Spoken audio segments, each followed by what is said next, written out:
ഉരുൾപൊട്ടൽ ദുരന്തത്തിന് പിന്നാലെ നടത്തിയ തെരച്ചിലിൽ വനത്തിനുള്ളിൽ നിന്ന് ടാങ്കർ ലോറിയുടെ കൂറ്റൻ ടാങ്ക് കണ്ടെത്തി. മീൻമുട്ടി വെള്ളച്ചാട്ടത്തിന് 1 കിലോമീറ്റർ താഴെയായാണ് ടാങ്കർ കണ്ടെത്തിയത്. വിവരങ്ങളുമായി സി കെ വിജയൻ അവിടെ നിന്നും ചേരുന്നു. സി കെ വിജയൻ, ഇതിപ്പോ ഈ ഘട്ടത്തിൽ ഇങ്ങനെ ഒരു ഭാഗം ലോറിയുടെ ഭാഗം കണ്ടെത്തിയത് കൂടുതൽ തെരച്ചിലിന് വഴിവെക്കുന്ന ഒന്ന് തന്നെയാണ്. ആ തരത്തിലുള്ള പ്രവർത്തനങ്ങൾ ആരംഭിച്ചോ? ഇതിൽ നമുക്ക് ആ ദൃശ്യങ്ങൾ കാണുമ്പോൾ അത്ഭുതം തോന്നും. ഇങ്ങനെയൊക്കെ ഒരു ടാങ്കർ ചുളുങ്ങി പോകുമോ എന്ന്. ഒരു പ്ലാസ്റ്റിക് ബോൾ നമ്മൾ കൈയിൽ പിടിച്ച് ഞെരുക്കിയാൽ ഉണ്ടാകുന്ന അതേ രൂപത്തിലേക്ക് ഒരു ടാങ്കർ എത്തിയിരിക്കുന്നു.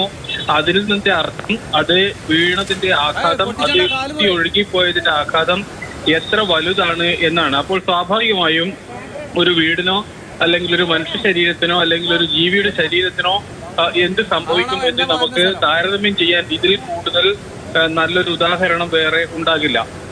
ഇതാണെങ്കിൽ ഈ മീൻമുട്ടി വെള്ളച്ചാട്ടത്തിന് തൊട്ട് താഴെ നിന്നാണ് ഇന്ന് രാവിലെയോടുകൂടി ഈ ടാങ്കറിന്റെ ദൃശ്യം, ഈ ടാങ്കറിന്റെ രൂപം നമുക്ക് കിട്ടിയത്.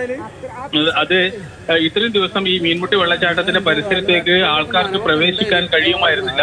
കാരണം അത്രമാത്രം കുത്തൊഴുക്കും മറ്റും ഈ പോത്തുകല്ല് പുഴയിൽ ഉണ്ടായിരുന്നു. അതുവഴി അതിന്റെ അറ്റത്തേക്ക് എത്തുമ്പോഴാണ് ഇന്ന് ഈ ദൃശ്യം കാണാനിടയായത്. എന്നാൽ ഇത് എവിടെ നിന്ന് ഒഴുകി വന്നു, ഇതിനകത്ത് ആളുണ്ടായിരുന്നോ, ഈ ലോറിയുടെ മറ്റു ഭാഗങ്ങൾ എവിടെയാണോ എന്ന കാര്യത്തിൽ ഒന്നും തന്നെ ഇപ്പോൾ യാതൊരു തരത്തിലുള്ള സൂചനയുമില്ല. പക്ഷേ ഒരു ടാങ്കർ ഈ ഒരു ദുരന്തത്തിൽപ്പെട്ടപ്പോൾ അല്ലെങ്കിൽ ഈ കുത്തൊഴുക്കിൽപ്പെട്ടപ്പോൾ ഒരു ടാങ്കറിന് എന്ത് സംഭവിച്ചു എന്നും ഇതിന്റെ ഒഴുക്കിന്റെയും ഇതിന്റെ വീഴ്ചയുടെയും ആഘാതം എത്ര വലുതാണ് എന്നും ഈ ഒറ്റ ദൃശ്യം മാത്രം മതി അത് സ്ഥാപിക്കാൻ. ശരി, സി കെ വിജയനാണ് വിവരങ്ങൾ നൽകിയത്. ഇത്രയധികം ആഘാതം അങ്ങനെ ഒരു ഇരുമ്പ് കൊണ്ട് നിർമ്മിച്ച ലോറിയുടെ ടാങ്കറിന് ഉണ്ടാവുന്നു എങ്കിൽ ഒരു മനുഷ്യന് എന്ത് സംഭവിച്ചിരിക്കാം എന്നത് സി കെ വിജയൻ പങ്കുവച്ചത് വളരെ ശരിയാണ്. അതുകൊണ്ട് തന്നെയാണ് ആ ഭാഗങ്ങളിൽ നിന്നും ഒരുപാട് മൃതശരീരങ്ങളുടെ അവശിഷ്ടങ്ങൾ മാത്രമായി കണ്ടെടുക്കേണ്ടി വന്നതും.